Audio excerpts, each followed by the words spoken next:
It's time to bring you yet another amazing episode. And now, welcome your host.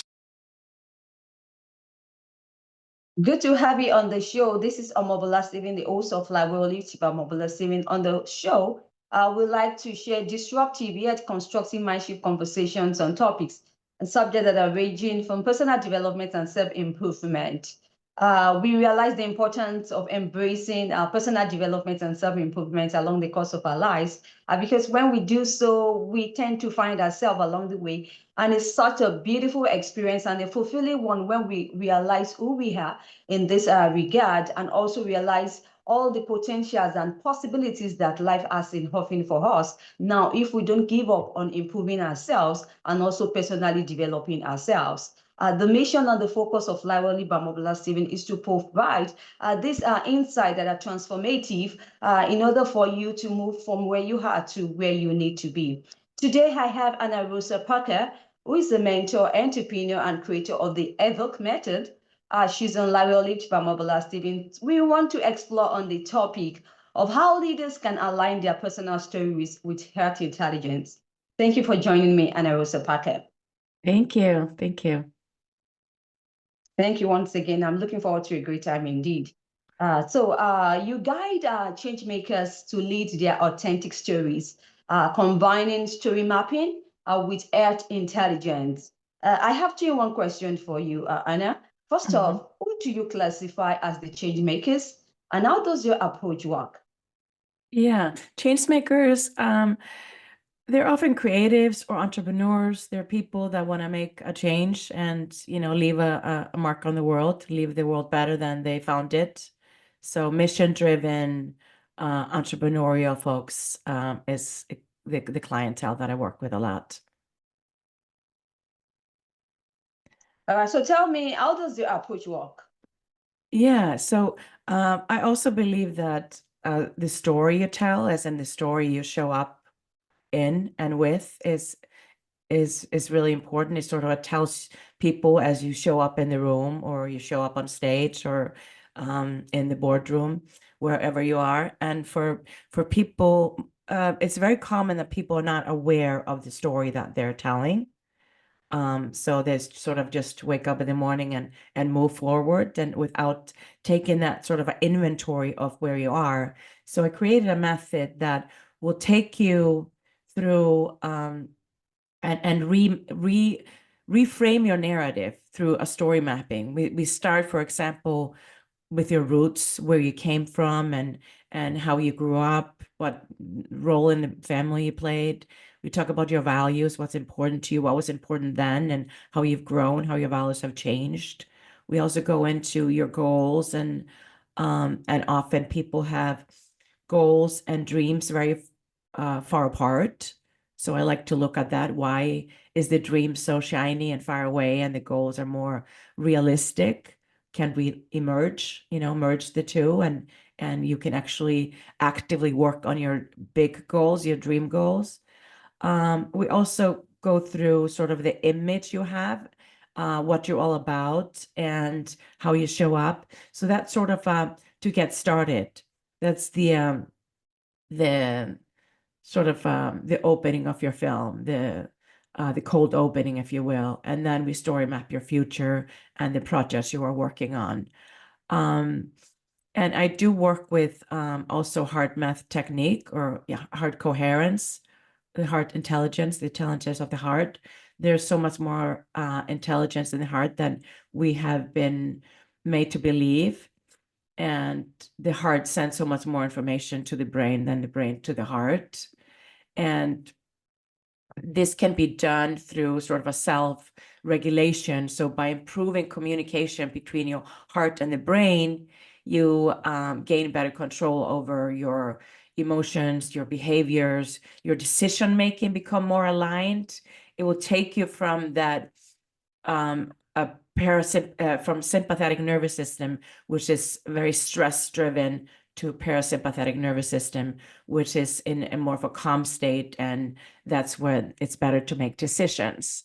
So you can do certain exercise. I take people through exercise to get into that parasympathetic nervous system, and just to translate or transition from stress to more, it can be assertive, but just to really self-regulate into away from stress, because when we make decisions based on stress, it's not very sustainable. So you turn negative emotions into positive one, anger to assertiveness, or sadness to contentment, whatever you're dealing with in the time. So what we are working with here is to encourage more conscious leadership within the workplace. And out of that, better relationships are built. People feel more seen when they practice this amongst people, within a team.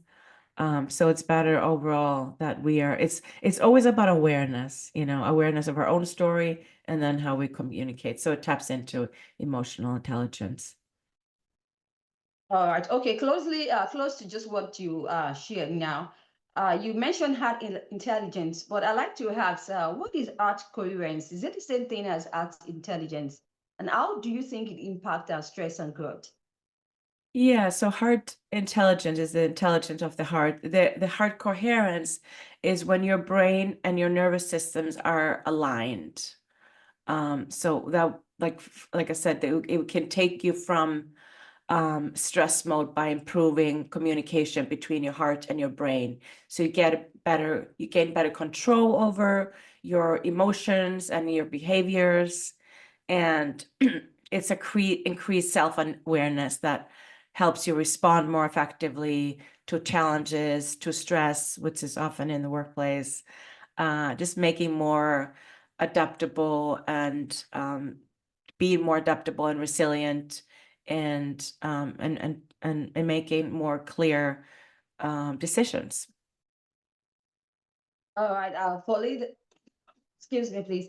So for leaders now, what practical tools do you think they need to get on stock, pivot, and also achieve lasting impact? For lasting impact, I think it's our own health. I really believe that people are so stressed in the workplace, and starting to tap into the heart and adopting the heart coherency, for example, you rewire your brain as well, because we tend to make the same decisions and have the same thoughts every day. About 90% of the thoughts you had today, you also have tomorrow.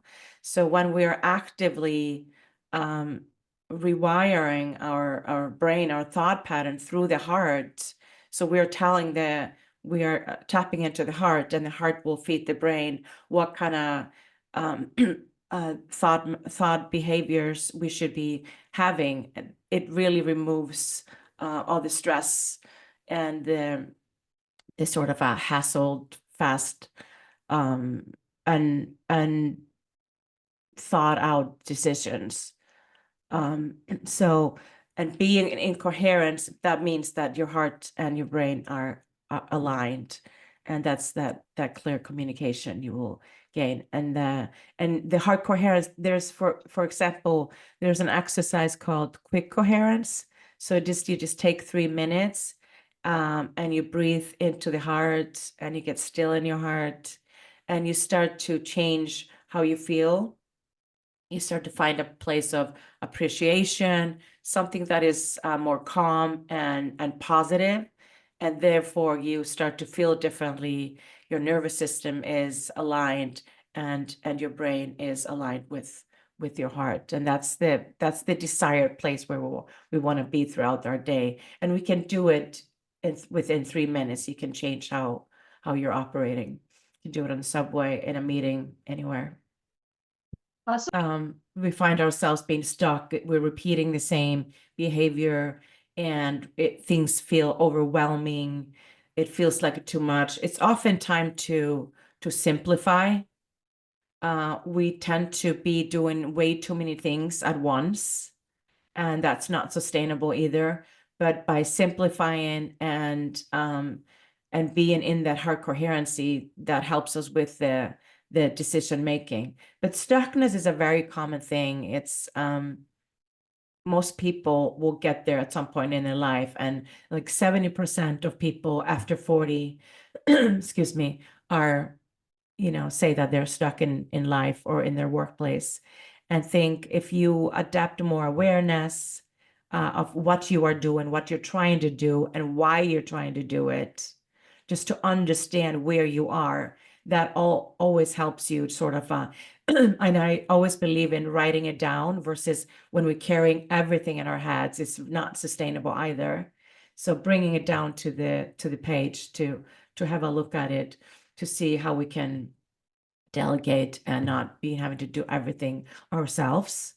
It's very common with entrepreneurs, like solopreneur, people that are bringing business on their own and they're doing everything by themselves. They often get stuck because they're trying to do the business, the product, the service, the social media, everything at once.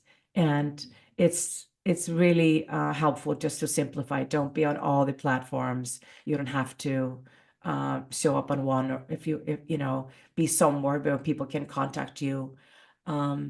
And then within the workplace, also to find a way to delegate, to simplify, and stay in your heart coherence.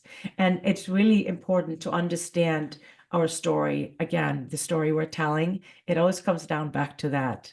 If we're unsure of who we are, what we're trying to pursue, whether that is for ourselves or for the business we're working for, it's time to go back to the sort of a story mapping and understand our roots, whether that is yourself as an entrepreneur, solopreneur, or it is the brand story of the business you are working for.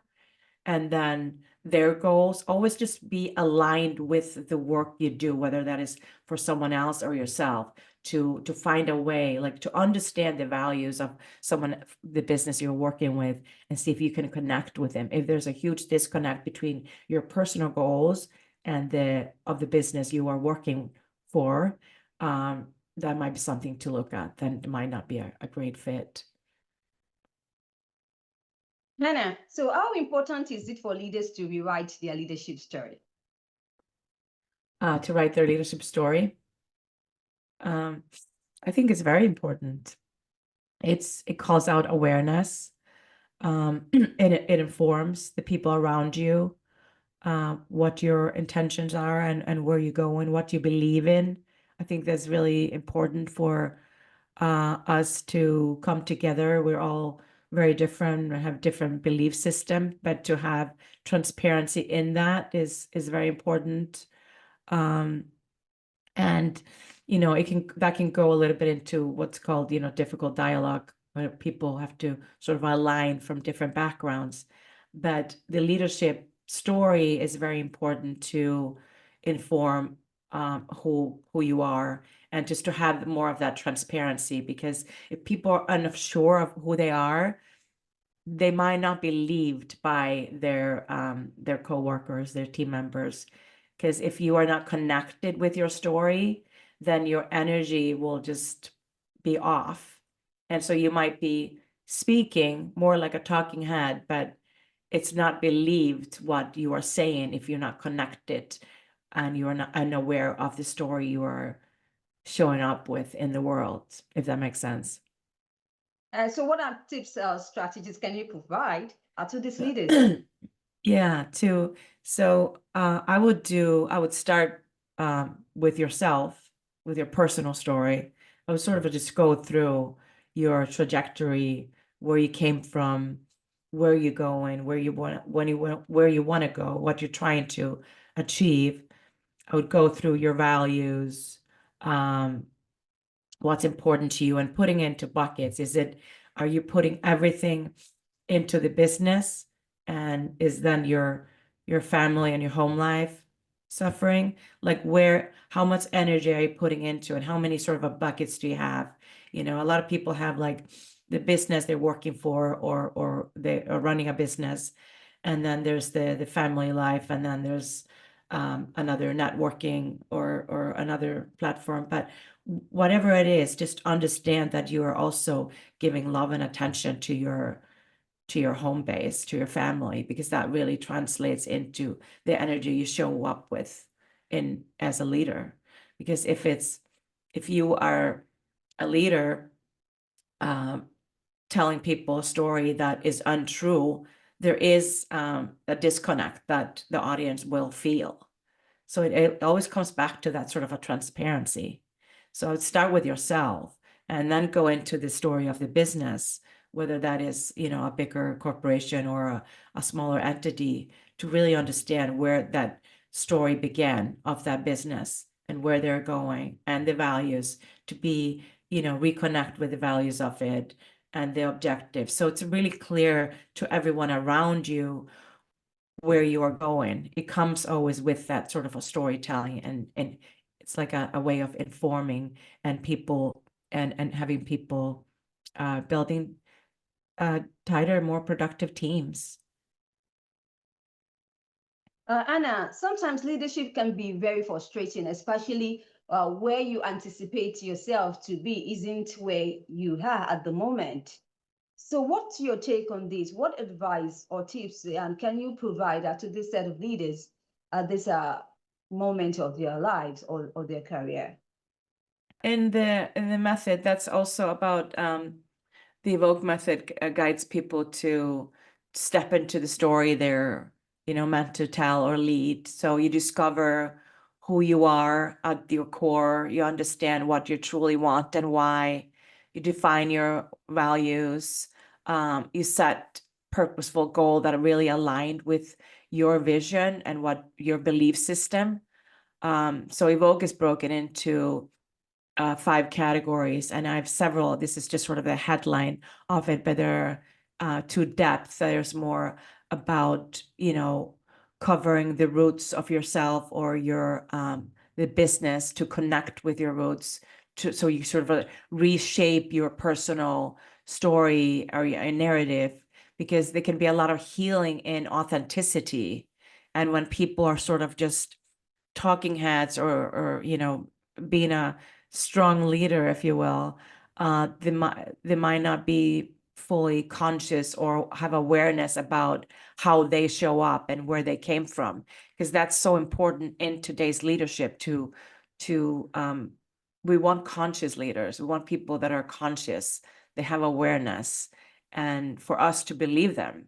So again, you go through the roots, the earth part of EVOKE, and then their values to align with that, with genuinely what matters to you.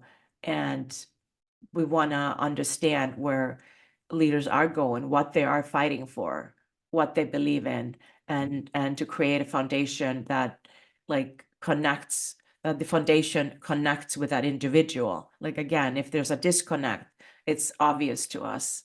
And then in the objectives category, we have several. We go into that really deeply about intentional goals and to match your vision. It's always about clarity and coming back, sort of going back to your home of who you are. And then how are you sharing your knowledge? That's another category, because we can often have a wealth of knowledge, but we're not sharing it with our teams. We're unaware of how to sort of bring people in and trust others. And so it's about tapping into traditional knowledge and untraditional knowledge. Sometimes when we're going through these questions, there's strength and knowledge is to be found that we're unaware of, or we're unaware of that our team members have it. And then the last category in the EVOKE is the essence. That's your image, that's your authentic self. How can you be authentic as a leader in the workplace? We sort of all grew up with the leader is this traditional suit, often male figure, headstrong, but we're talking about a different way of leaders now, that it's more inclusive, diverse. It's consciousness. People are thinking of consciousness. They care about their team members, and it's back to authenticity. And authenticity is not just healing. It's also it's very it helps. It gives you a drive to be that aligned. It gives you a new drive and energy that when you have that alignment, you can sort of shake off a lot of the BS you've been carrying, you know. Thanks so much, Anna, for sharing that thought with my audience. Let's move away from that and let's move to AI. So how do you think AI has been able to impact executive leaders? Let me reframe the question. How has AI been able to impact executive decision-making in recent time? And also, what changes do you foresee in the future as regards AI and executive leadership? Yeah, that's a great question. I believe that we have, I mean, there are a lot of pros and cons with AI. I think we can really use it to enhance the work, but not have it done. It cannot do the work for us, if you will. You can work with AI as a sort of a assistance, but as of now, and I don't think they will ever have, I don't think AI will ever have empathy or consciousness, and which is much needed in leadership. But AI is amazing. It can do a lot of proofreading. It can do sort of idea brainstorming with you. It depends what sort of AI you are using. I use something called Perplexity, and they pull information so I understand where the information comes from. That's important to me, to have it legitimate, of not just take, because AI pulls often information that other people have written or created. So that's important to be legit about your information, where you are retrieving them from. I think I can see AI really enhance young children to be brought up to help people and children be more interactive, and it can be inspiring while it encourage them to partake in the real world, not just everything animated. I just think that people are both relying on it too much, and then there's also a group of people who are completely ignoring it. I think we all need to be familiar with how we can use AI, but it's not going to replace, for example, marketing or writing, but it can be, the work can be enhanced with AI, almost like an assistant, if you will. Hannah, do you have any exciting news or important information you think the audience of the show will benefit from? You can share that if you have any. Oh my goodness. I think that in this time, we should really think about 2.0 to be really dive into our emotional intelligence, to be more spiritual, to be real. And that doesn't mean necessarily religious, but to really tap into the source that you have internally. There's so much mimicking and comparison happening around. And I think it's really an opportunity for us to dive in deeper and be more authentic. I think it's so inspiring to see authentic people nowadays. There's so much sameness that has happened through social media, that people are sort of in clumps, if you will, and just really tapping into, because I think everybody is enough and more than enough. And when I speak I speak to young people at NYU, and I keep telling them to be more of themselves. And I think that's just a message that can't get old. Instead of like looking over and mimicking. What's that? Okay, you can go ahead, continue. No, like instead of like looking always to get inspired from other people and what's around you, to more tap into your own creativity and authenticity is I think where the secret is. The key is to a lot of questions. All right, so can you share your social media handles on your website, so the audience can connect and learn more about you? Yeah, thank you. Yeah, my website is annarosaparker.com. My full name, annarosaparker.com. And I'm also on LinkedIn under my full name. And then I have an Instagram called EVOKE Method. So yeah, Right. love to connect with everyone there. Thank you. Good to know. Thanks for sharing that, Anna Rosa. And thank you for your time and for your valuable contribution to the topic of discussion, especially on how leaders can align their personal stories with earth intelligence that can help them to lead more authentically. Thanks for the tips and the strategies you provided to the audience. I sincerely, on behalf of the audience of Laviolist by Omobola Stephen, wish you best of luck in all the projects that you embark upon, Hannah. Thank you so much for having me. I appreciate you. Absolutely. Thank you once again for your time. If you'd like to catch up with any mixed episodes of the podcast, you can do so on any podcast distribution platforms or any podcast promotion platforms to bump into online, and do have a great time as to listen to Mindshift Insight from professionals who've been there and done that, especially on topics under personal development and self-improvement. Now, I need you always to stay safe. I, Omobola Stephen, I wish you all the best always. Thank you once again for joining me, Anna Rosa. That was a great show that we had. Thank you. Thank you. If you enjoyed today's episode, make sure you subscribe and leave us a review.